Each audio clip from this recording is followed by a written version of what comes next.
Hello students. आज हम cell division के बारे में स्टडी करेंगे और सेल डिवीजन में भी स्पेशली माइटोसिस के बारे में। समसूत्री विभाजन या माइटोसिस क्या है, किस प्रकार से होता है और इसकी कौन कौन सी अवस्था है और माइटोसिस क्यों होता है, इसके बारे में हम आज डिटेल में स्टडी करेंगे। Cell division, what is it, क्या है सेल डिवीजन, क्या है और क्यों होता है, सेल डिवाइड क्यों होती है और ये हमारे लिए क्यों इम्पोर्टेंट है। ये कुछ क्वेश्चंस हैं जिनका जवाब इन स्लाइड में देखने को हमें मिलेगा। सेल डिवीजन जब हम बात करते हैं तो सामान्यतः समसूत्री विभाजन की ही बात करते हैं। ये हम जब समसूत्री विभाजन करते हैं सेल डिवीजन, ठीक है। अणसूत्री विभाजन की बात बाद में होती है, लेकिन समसूत्री विभाजन प्रत्येक कोशिका डिवाइड होती है, वो समसूत्री विभाजन, उसको डिवीजन कहते हैं। और ये रेगुलर जो सेल्स हैं बॉडी की वो करती हैं और इसी कारण ये कोशिका की वृद्धि होती है, एनिमल्स की वृद्धि होती है, ग्रो करता है। ये कुछ फेजेस हैं माइटोसिस की, ठीक है ना। जैसे इंटरफेज है, लेट प्रोफेज में ये कंडीशन है, प्रोमेटाफेज में इस तरह की कंडीशन है, मेटाफेज में ये condition, early anaphase, late anaphase और लेट टीलोफेज, ये कुछ डायग्रामेटिक रिप्रेजेंटेशन है और इन स्टेज के बारे में हम आगे की स्लाइड में देखेंगे। माइटोसिस जो है, माइटोसिस की जब हम बात करते हैं या समसूत्री विभाजन की बात करते हैं तो 4 फेज की प्रमुखतः बात होती है, लेकिन उसके साथ साथ इंटरफेज के बारे में भी हमें यहाँ पढ़ना पड़ेगा। तो कोशिका की जो लाइफ है, जो जीवन है, वो यहाँ से प्रारंभ होगा इंटरफेज से, प्रोफेज, मेटाफेज, एनाफेज, टीलोफेज और फिर एक प्रोसेस और आता है साइटोकाइनेसिस।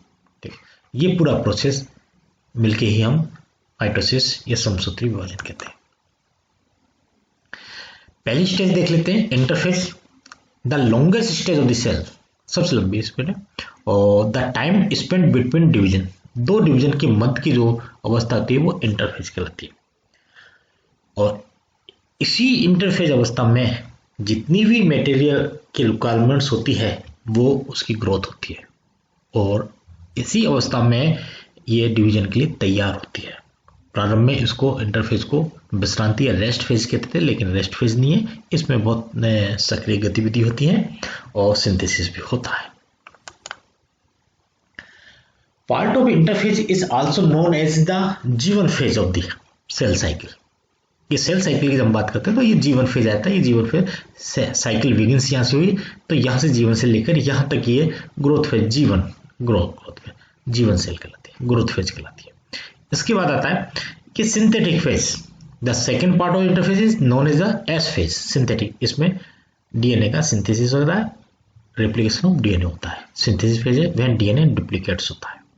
इसके बाद थर्ड आती है G2 स्टेज, जैसे चेक पॉइंट, ये बात के लिए चेक पॉइंट होता है कि डीएनए का संश्लेषण हुआ और सही हुआ, करेक्ट हुआ या नहीं हुआ, तब ये कोशिका आगे जाएगी, ये सेकंड चेक पॉइंट है, ठीक है। देन नेक्स्ट स्टेप आता है सेल डिवीजन, माइटोसिस। इस माइटोसिस अवस्था में ये कोशिका डिवाइड होती है और ये डिवाइड होकर वापस चक्र में आती है। Mitosis, cell division, the last part of the cell cycle is called mitosis and has 4 phases during which the cell divide into 2 cells। 4 अवस्थाओं के द्वारा माइटोसिस समसूत्री विभाजन होता है, जिसके कारण एक कोशिका जो 2 कोशिकाओं में डिवाइड हो जाती है। ये सेल साइकिल के बारे में एक अन्य वीडियो में मैंने डिटेल में बताया था, जीवन और एस, G2 और इन दोनों चेक पॉइंट के बारे में। यह हमारा ध्यान मुख्यतः माइटोसिस या समसूत्री विभाजन की अवस्था पर है। पहली अवस्था है प्रोफेज। ये ओरिजिनल डायग्राम्स हैं जो इस स्लाइड में दिखाए गए हैं, उन्हीं के द्वारा इन अवस्थाओं को आपको क्लियर किया जा रहा है। The cell begin the division process, the prophase first stage है माइटोसिस की, जिसमें सबसे पहले काम होता है कि न्यूक्लियस जो है, केंद्रिका जो है वो डिसअपियर हो जाती है और nuclear membrane break apart, nuclear membrane टूटती है और न्यूक्लियस केंद्रिका अदृश्य हो जाती है। थर्ड पॉइंट है द क्रोमोसोम बिकम विजिबल। अब क्रोमोसोम थोड़े से विजिबल होने लग जाते हैं और स्पिंडल एपरेटस जो है, तर्क तंतु जो है वो बनने लग जाते हैं और वो अटैच टू दी सेंट्रोमियर से अटैच हो जाते हैं, क्रोमोसोम से अटैच जाते हैं। ये 3-4 पॉइंट प्रमुखतः प्रोफेज अवस्था में देखने को मिलते हैं। सेकेंड फेज आती है मेटाफेज। इस मेटाफेज अवस्था में the nuclear membrane completely, nuclear membrane पूर्ण रूप से समाप्त हो जाती है और डुप्लीकेट जो क्रोमोसोम्स है वो एक लाइन में आके लग जाते हैं, जिसको कहते हैं, ये इक्वेटर पर आके लग जाते हैं, मेटाप्लेट कहते हैं। इस मेटाप्लेट का निर्माण होना ही मेटाफेज अवस्था है, जो बड़ी आसानी देखने को मिलती है। That is a metaphase. ये मध्य में आ जाना, और ये स्पिंडल एपरेटस है, यहाँ स्पिंडल से ये तर्क तंतु से लगे हुए, दूसरा स्पिंडल ये लगे हुए। इस प्रकार से ये मेटाफेज में ये डिवाइड हो रही है। प्रोफेज अवस्था में, ये मेटाफेज अवस्था में सेल ग्रो कर गई है। Anaphase, the third phases of mitosis is anaphase. तो जो डिप्लॉइड सेट है डॉटर क्रोमोसोम्स का वो सेपरेट होगा। अब यहाँ ये सेपरेट होगा और अब ये धीरे धीरे ये स्पिंडल फाइबर से जुड़े हुए हैं, वो इसको पोस्ट करेंगे उधर और ये इधर इसको पोस्ट करेंगे, जिससे ये दोनों क्रोमेटिड से टूट के ये 4 क्रोमेटिड में से 2 क्रोमेटिड इस साइड में और 2 क्रोमेटिड अपोजिट पोल की ओर मूवमेंट करते हैं। अर्ली में ये अर्ली एनाफेज अवस्था है, जहां ये इक्वेटर से दोनों क्रोमेटिड्स अलग अलग डायरेक्शन में जा रहे हैं, अलग अलग पोल की ओर जाना प्रारंभ कर देते हैं। स्पिंडल फाइबर के द्वारा बंधे हुए जा रहे हैं, ये खिंच रहे हैं और पोल पे इकट्ठे होंगे। ये अर्ली एनाफेज अवस्था है। Telophase, the nuclear membrane nuclear. अब यहाँ जैसे ये न्यूक्लियस क्रोमोसोम्स दोनों अपोजिट पोल पे पहुंच जाते हैं और उनके पहुंचने के तुरंत बाद ही इसमें न्यूक्लियर मेम्ब्रेन बनने लग जाती है और न्यूक्लियोलाई आ जाती है, डिफॉर्म हो जाता है। और उसके बाद बनने के साथ ही यहाँ कैरियोकाइनेसिस का जो प्रोसेस है वो कंप्लीट हो जाता है। उसके बाद एक दूसरा प्रोसेस चालू होता है जिसे कहते हैं साइटोकाइनेसिस। सेल प्लेट, जैसे प्लांट्स वगैरह सेल प्लेट बनती है, इन दोनों पोल के मध्य में एक सेल प्लेट बन जाती है और the cell prepare for final division. अब फाइनल डिवीजन के तैयार है। वो नेक्स्ट प्रोसेस आता है साइटोकाइनेसिस। ये फाइनल स्टेज ऑफ माइटोसिस है कि जिसमें साइटोप्लाज्म है, ऑर्गेनेल्स हैं and nuclear material are evenly split and 2 new cells are form. अब जितना भी इसमें साइटोप्लाज्म वगैरह है, न्यूक्लियर मटेरियल या ऑर्गेनल्स वगैरह है, वो बराबर बराबर बढ़ जाते हैं और इस मध्य में से ये सेल प्लेट या किसी भी प्रकार से साइटोकाइनेसिस होता है, ये कोशिका 2 में डिवाइड हो जाती है। ये साइटोकाइनेसिस कहलाता है। और इस प्रकार से 2 अलग सेल्स बनती हैं, बिल्कुल एग्जैक्ट एक प्रकार की, और उनको कहते हैं पुत्री कोशिकाएं या डॉटर सेल्स।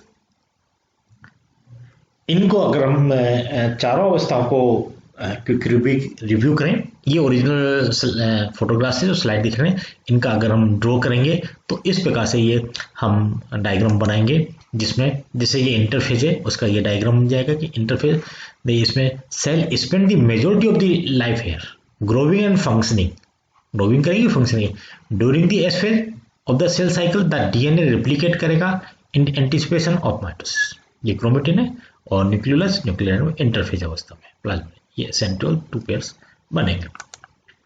और अर्ली प्रोफेज में ये सेंट्रल्स दोनों ध्रुव की ओर जाने लग जाएंगे और क्रोमेटिन जो सिस्टर क्रोमेटिस बनेगी और स्पिंडल फाइबर्स का ये निर्माण होने लग जाएगा। ये अर्ली प्रोफेज में। लेट प्रोफेज में क्या होगा कि स्पिंडल फाइबर्स अब इन तंतु से लगने लग जाएंगे, ये क्रोमोसोम विजिबल होने लग जाएंगे और न्यूक्लियोलस और केंद्रक झिल्ली पहले ही लुप्त हो चुकी है। ड्यूरिंग मेटाफेज ये जितने भी इक्वेटर पर मेटाप्लेट बना लेंगे, स्पिंडल फाइबर से जुड़े हुए जो क्रोमेटिड्स हैं और क्रोमोसोम्स हैं वो इक्वेटर पे इकट्ठे हो जाएंगे, मेटाप्लेट बनाएंगे। दैट इज अ मेटाफेज अवस्था। इन anaphase the chromatid death message, अब ये स्पिंडल फाइबर से बंधे हुए क्रोमेटिड एक पोल की तरफ चलाएंगे और दूसरे क्रोमेटिड दूसरे पोल की तरफ चलाएंगे। डॉटर क्रोमोसोम्स दोनों अलग अलग जाएंगे। ये क्रोमेटिड्स करेंगे, क्रोमोसोम्स की स्टेज ये पार्ट। और टीलोफेज में अब ये जैसी पोल में पहुंच जाएंगे, इनकी चारों न्यूक्लियर मेम्ब्रेन बन जाएगी और न्यूक्लियोलस आ जाएगी और फिर अब ये साइटोप्लाज्म भी डिवाइड होने के लिए तैयार हो जाएगी, क्लीवेज यहाँ बनेगी। और साइटोकाइनेसिस जब होगा तो साइटोकाइनेसिस में ये दोनों पोल पे जो क्रोमोसोम्स होंगे, इसमें फाइबर्स आ गए, तो ये दो कोशिकाओं में डिवाइड हो जाएंगे, जिनको हम पुत्री कोशिका कहते हैं, डॉटर सेल्स कहते हैं। इस प्रकार से यदि आप देखें तो ये इन प्रोसेस में प्रोफेज से लेकर इंटरफेज और 4 अवस्था, प्रोफेज, मेटाफेज, एनाफेज, टीलोफेज और साइटोकाइनेसिस के बाद ये सेल का डिवीजन हो जाता है 2 कोश का। ये पूरी प्रोसेस कहलाता है माइटोसिस, जिसका अध्ययन हम प्रीवियस क्लासेस में भी करके आए होंगे। अब इसके बाद हम ये जानते हैं कि ये सेल क्यों डिवाइड होती है। जब ये सेल्स अपने एक लार्जर स्टेज तक पहुंच जाती है, तब इनका वॉल्यूम और रेशो है वो गड़बड़ा जाता है, और तब it also has more trouble moving enough food and waste across its cell membrane. तब ये the larger cell becomes the more demands the cell places on its DNA. तब ये कोशिका कोशिश करती है डिवाइड होने की। ये फूड ग्रैन्यूल्स वगैरह का है कि ये किस तरह से आएंगे, वेस्ट गोज आउट होंगे, और जो फूड जो है गोज इन, ये फूड आने की कोशिश और उसके जाने की कोशिश।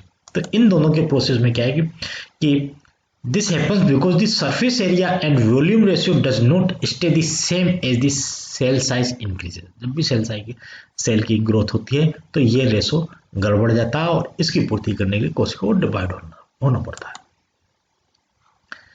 अब ये क्या surface area, the cell ability to either get substances from this outside और eliminate waste from the inside is related to surface area, कि वो कितनी एबिलिटी है कि वो प्राप्त करती है सब्सटेंसेस को बाहर से, और वेस्ट प्रोडक्ट को कितना निकालती है, ये उसका सरफेस एरिया में डिपेंड करती है। Surface area of the cell membrane, कितना सरफेस एरिया है उसका सेल मेम्ब्रेन। और वॉल्यूम में आता है how much food and other material is required, कितनी भोजन की आवश्यकता है, and how much waste the cell produces. तो ये जो रिलेटेड है the volume of the cell inside, उसका वॉल्यूम कितना है। तो ये रेशो गड़बड़ जाता है। इस कारण as a cell gets bigger there comes a time when its surface area is not large enough to meet the demands of the cell.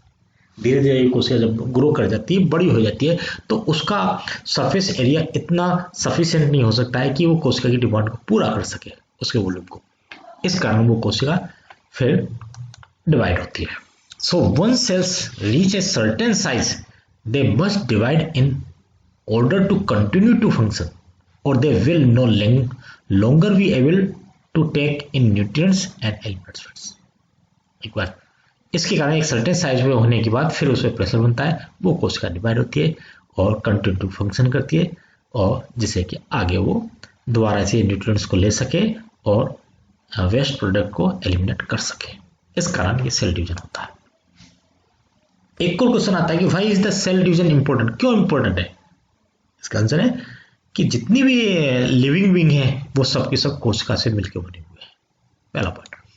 दूसरा है द बेसिक यूनिट जो है एक्सट्रैक्शन फंक्शन की लिविंग की, वो कोशिका ही है, इसलिए कोशिका डिवाइड होगी और बहुत सारी कोशिका बनेगी। और all cells come from pre existing cells. ये सेल थ्योरी है कि कोई भी कोशिका पूर्ववर्ती कोशिकाओं से ही बनती है, इसलिए कोशिका डिवाइड होगी और नई कोशिका बनेगी।